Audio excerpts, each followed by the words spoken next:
Sun breathing is the strongest breathing style in the Demon Slayer universe, and allowed Tanjiro to improve by leaps and bounds until he was on par with the Hashira. But what if he had another trick up his sleeve? In today's video, we'll look at how the Demon Slayer story would change if Tanjiro could use both sun and moon breathing. After Tsukikuni Yoriichi created sun breathing, it inspired the creation of many other techniques. Water breathing favored flexible, versatile, and fluid combinations, while the mighty stone breathers mastered both powerful offense and solid defense. The wind Hashira threw caution to the wind with their rapid attacking style, and the thunder breathers channeled energy into their lower body to strike at blinding speeds. Finally, flame breathing was built around strikes so powerful that they burned. Water, stone, wind, thunder, and flame. These elemental styles formed the core of all breathing techniques, and gave birth to new innovations such as beast, insect, mist, and sound breathing. However, there was one other breathing style that was lost to history by the time the Taisho era came about. In his attempt to copy Yoriichi's sun breathing, Tsukikuni Michikatsu developed a completely new style, moon breathing. This breathing technique mimics the nature of the moon, using crescent-shaped slashes that are just as unpredictable as the waxing and waning moon in the sky. In the normal storyline, moon breathing disappeared from the Demon Slayer ranks during the Sengoku era, after Michikatsu joined Muzan by transforming into the demon Kokushibo. Now, we know that Kokushibo values legacy, since he was pleased to see that his bloodline had continued, and culminated in a powerful swordsman in the form of the mist Hashira Muichiro. So, in our alternative version of events, Michikatsu takes on a disciple, after he becomes a Hashira, and is able to pass down moon breathing to the next generation. Just like Kokushibo perfected the 16 forms of moon breathing during his 5 centuries as a demon, the lineage of moon Hashira adds new forms to the technique. By the Taisho era, it's the strongest variation of total concentration breathing within the Demon Slayer core.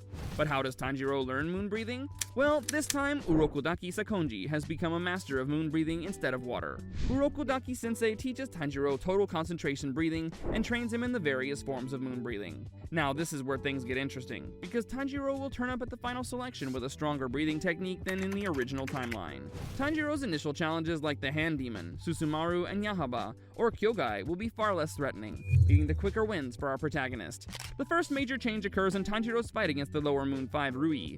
This battle was the catalyst for him to awaken the potential of the Hinokami Kagura as a sword-fighting tool. However, the irregular crescent cuts of the moon-breathing technique are already sufficient to handle Rui's webs. Even though Tanjiro is pushed to his limits, he teams up with Nezuko and holds off Rui until Giyu turns up. So, when does Tanjiro awaken his sun-breathing? The critical moment would come in the battle against Lower Moon 1 Enmu, when moon breathing fails to cut through the demon's neck bone. Realizing that Zenitsu, Nezuko, and Kyojuro would be overwhelmed by Enmu soon, Tanjiro frantically unleashes moon-breathing forms upon the demon.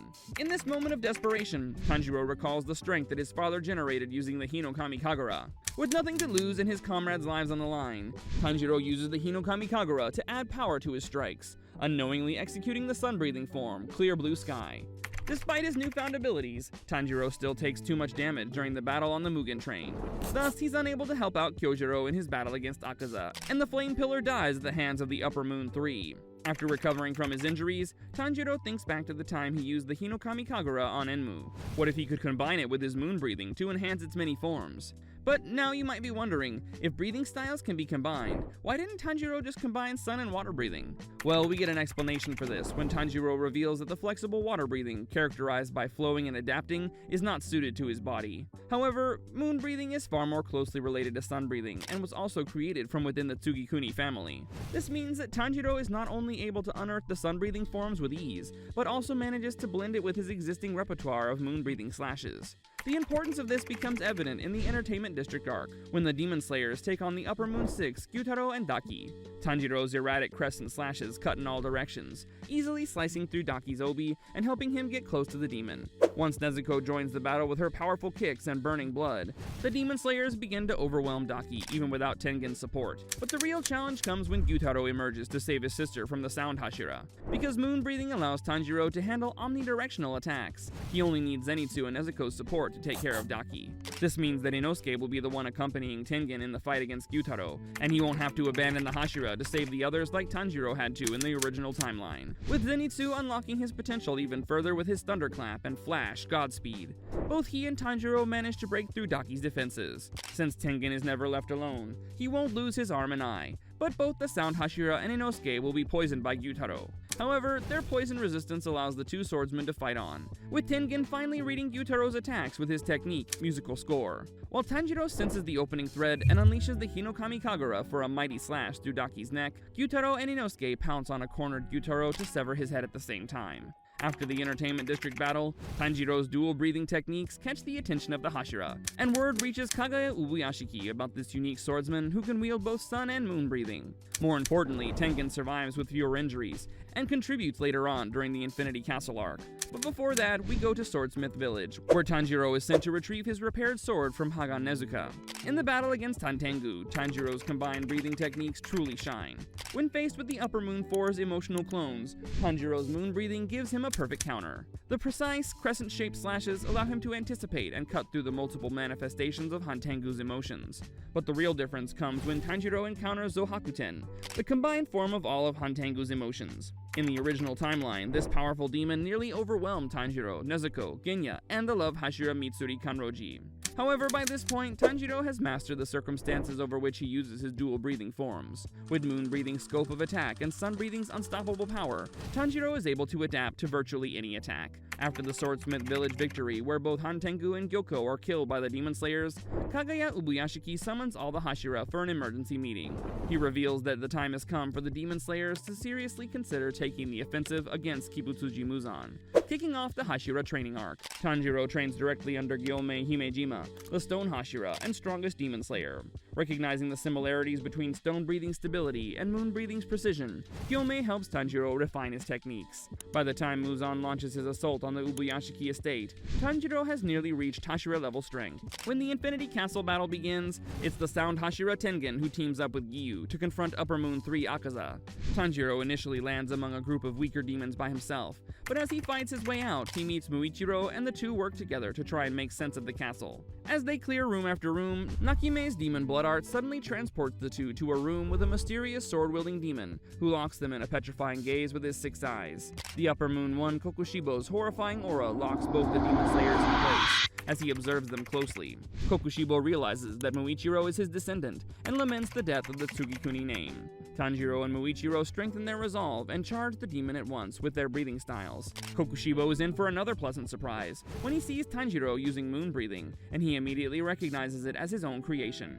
Even though the two demon slayers are among the most talented in the Corps, they cannot keep up with Kokushibo. Enhanced by his demonic powers, Kokushibo's moon breathing far surpasses Tanjiro's, and the demon slayers are pushed back by his onslaught. While neither Muichiro nor Tanjiro suffer grievous injuries, they begin bleeding profusely as they struggle to defend against Kokushibo's relentless slashes. While Genya and Sanemi appear on the scene shortly afterward, Kokushibo is quick to immobilize Genya and holds off Sanemi as well. At this moment, Tanjiro realizes that moon breathing won't get him anywhere against the technique's creator, and switches to sun breathing. Seeing this change, the Upper Moon is genuinely shaken. For the first time in centuries, Kokushibo faces someone who wields both the technique he created and the technique he could never master. This moment of recognition causes the Upper Moon 1 to hesitate briefly, allowing Muichiro to finally land a strike on him. Enraged by the attack, Kokushibo unleashes Moon Breathing, third form, Loathsome Moon Chains, on the Demon Slayers, but Gyomei arrives just in time to intercept the attack. The combined efforts of Tanjiro, Muichiro, Gyomei, and Sanemi occupy Kokushibo more than in the original timeline, and Genya is able to land his Blood Demon art on Kokushibo far more easily.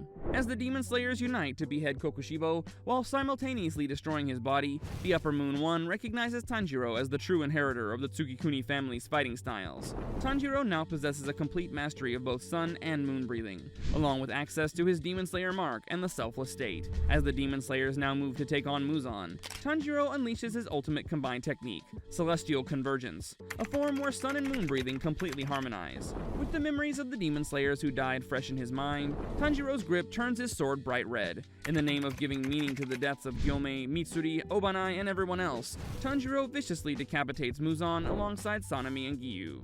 As the sun rises and Muzan begins to disintegrate, the Demon Slayers collapse from their injuries and exhaustion. The age of demonic terror is over, and it's humanity's time to thrive without fear. So what do you think about this alternate version of events? Let us know in the comments below, and don't forget to like and subscribe for more Demon Slayer fan theory.